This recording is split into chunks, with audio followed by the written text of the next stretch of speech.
यज्ञ हवन ज्ञान की धरती प्रयाग, सरस्वती धारा जहां पर विराजमान वो प्रयाग, गंगा जमुना और अदृश्य सरस्वती का संगम जहां हो वो है पावन नगरी प्रयाग। और इसी पावन नगरी प्रयाग में इस वक्त सनातन का सबसे बड़ा उत्सव चल रहा है। 144 साल बाद ऐसा संयोग बना है कि यहाँ महाकुंभ का आयोजन हो रहा है। साधु संतों की मौजूदगी है, उनका आशीर्वाद लेने के लिए भक्तों का तांता लगा हुआ है। और पीठाधीश्वर धीरेन्द्र कृष्ण शास्त्री जब यहां पहुंचे तो उनको सिर्फ सुनने के लिए नहीं बल्कि देखने के लिए भी लोगों के मन में उत्साह था। इस वक्त हमारे साथ धीरेन्द्र कृष्ण शास्त्री जी मौजूद हैं। शास्त्री जी, बहुत बहुत स्वागत है आपका। सबसे पहले तो सीताराम, आपका बहुत बहुत धन्यवाद सीताराम, आपकी संपूर्ण दर्शकों को भी बहुत बहुत धन्यवाद। मैंने जैसा कि कहा कि आपको सुनने के लिए तो लोग आतुर हैं, लेकिन देखने के लिए भी बड़ा उत्साह है। संतों के चरणों की दया है, गुरुदेव के चरणों की कृपा है और संपूर्ण जनमानस जो जुड़े हुए हैं उनकी अपनी सुदृष्टि का ये सुप्रभाव है।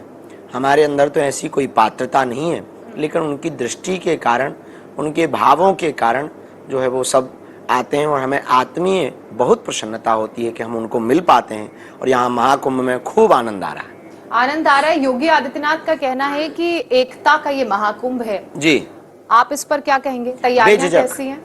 समत्व का प्रतीक है, एकत्व का प्रतीक है, अपनत्व का प्रतीक है, समता का प्रतीक है। और पहली बार पूरे विश्व की नजर महाकुंभ पर गई है। अब के पहले तक कुंभ के लिए जो विदेशों की नजर हुआ करती थी वो अलग दृष्टि से भारत के लिए हुआ करती थी, जादूगर मानते थे। हमारा भारत स्पिरिचुअल संपन्न है जी। अब ये दुनिया ने जाना, और इसका प्रत्यक्ष उदाहरण ये है, क्या देसी और क्या विदेशी। अगर देसी भी डुबकी लगा रहे हैं तो विदेशी भी डुबकी लगा रहे हैं।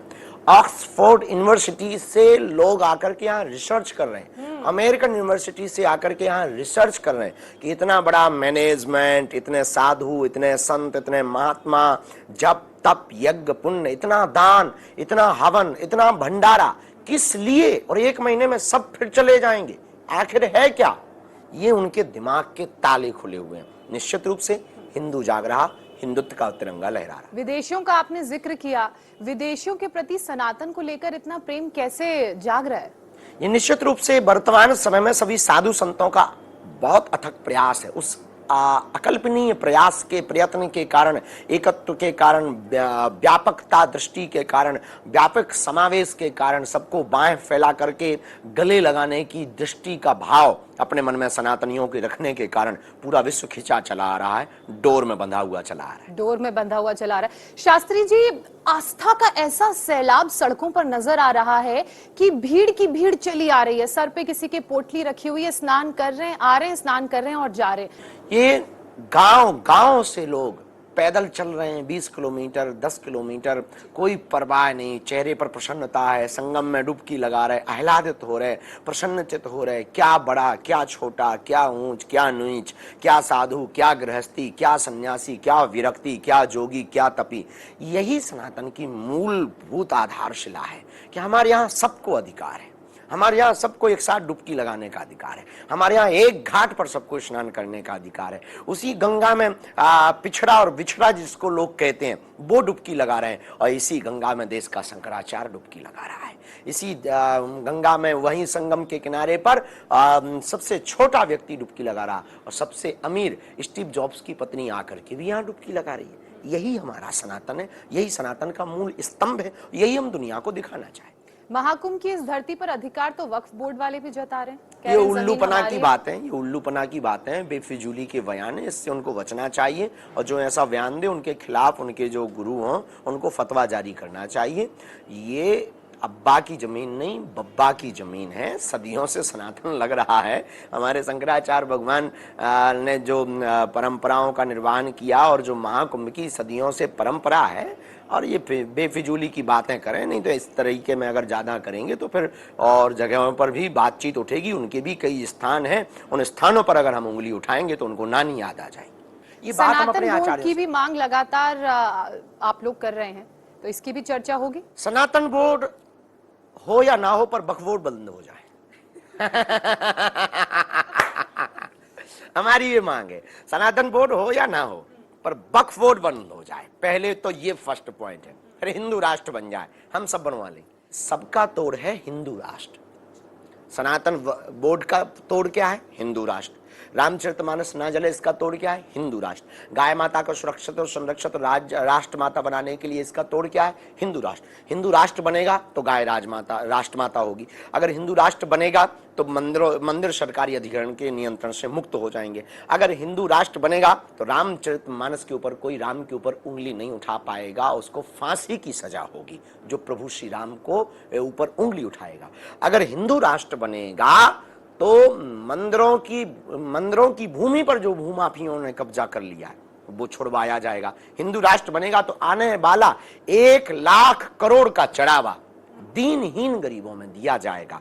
उन परिवारों को दिया जाएगा जो परिवार, वो हिंदू परिवार वहां जाकर के चढ़ोतरी करते हैं, उन्हीं हिंदुओं के ऊपर उस चढ़ावे को खर्च किया जाएगा। अस्पताल के रूप में, वैदिक गुरुकुलम के रूप में, वेद लक्षणा गौ माता की सेवा के रूप में।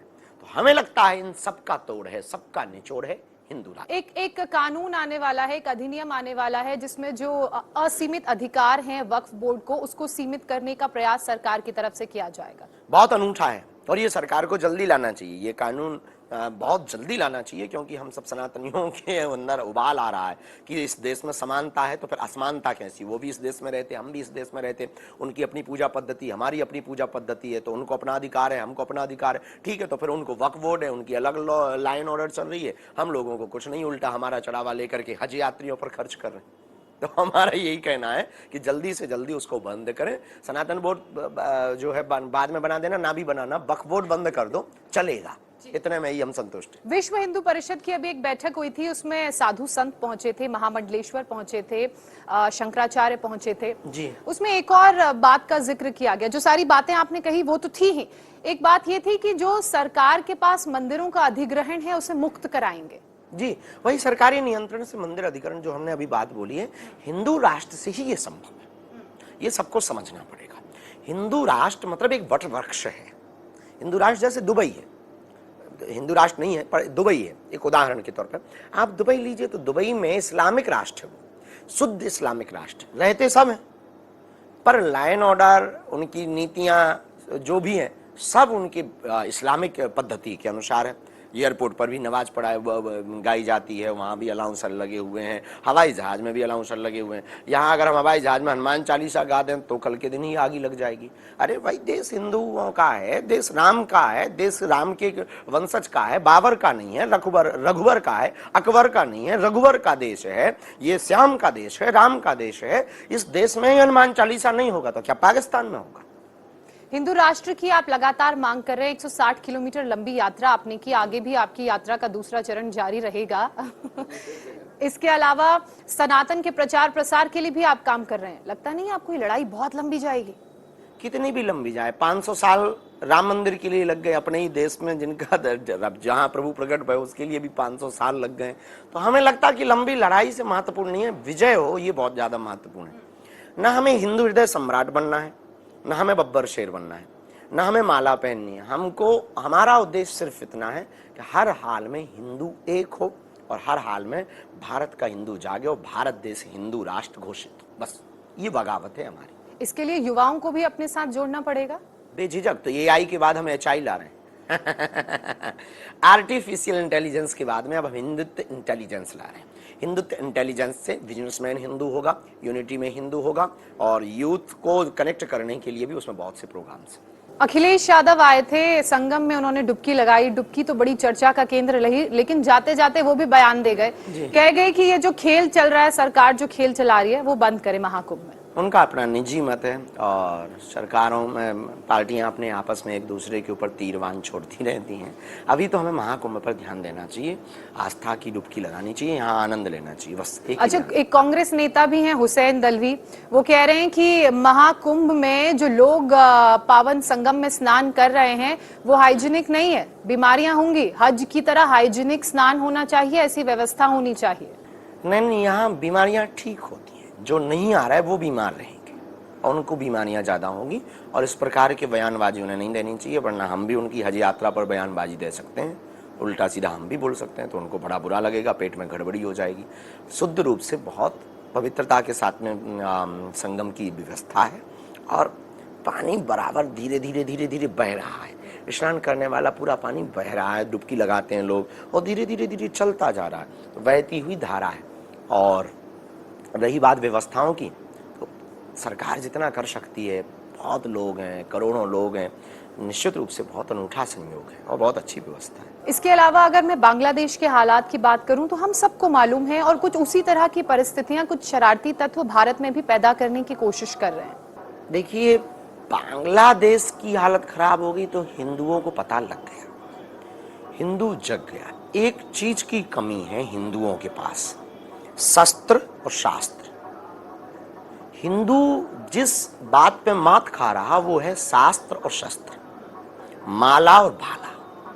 हिंदू को दोनों रखने पड़ेंगे। उनके छोटे छोटे बच्चा के पास में तमंचा है, हिंदू के घर पर लाठी भी नहीं।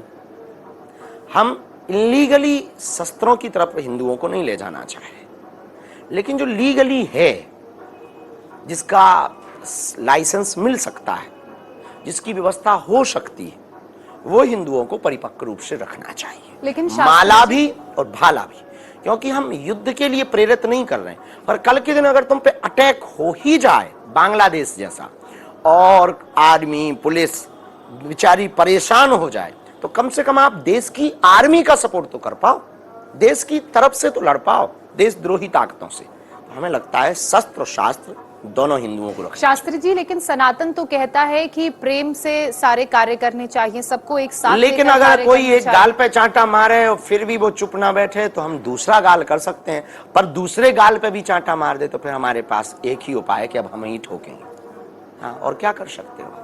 अब ठीक है, दो ही गालें भी पीट लिया तुमने, अब इसके आगे तो हम बढ़ नहीं सकते हैं। तो ये बात सही है कि अहिंसा पर वो धर्मा, अहिंसा की तरफ, अहिंसा में ही जीवन जीना चाहिए। पर कोई हिंसा करके हमें मार दे और आप अहिंसा ही कहो कि नहीं नहीं मैं नहीं मार सकता, मैं तो अहिंसावादी हूँ, अहिंसावादी हूँ, तो ठीक है, मर जाओ जल्दी, तप जाओगे, परिवार तप जाएगा। इसलिए अहिंसा धर्म है, पर हिंसा धर्मो तथैव च।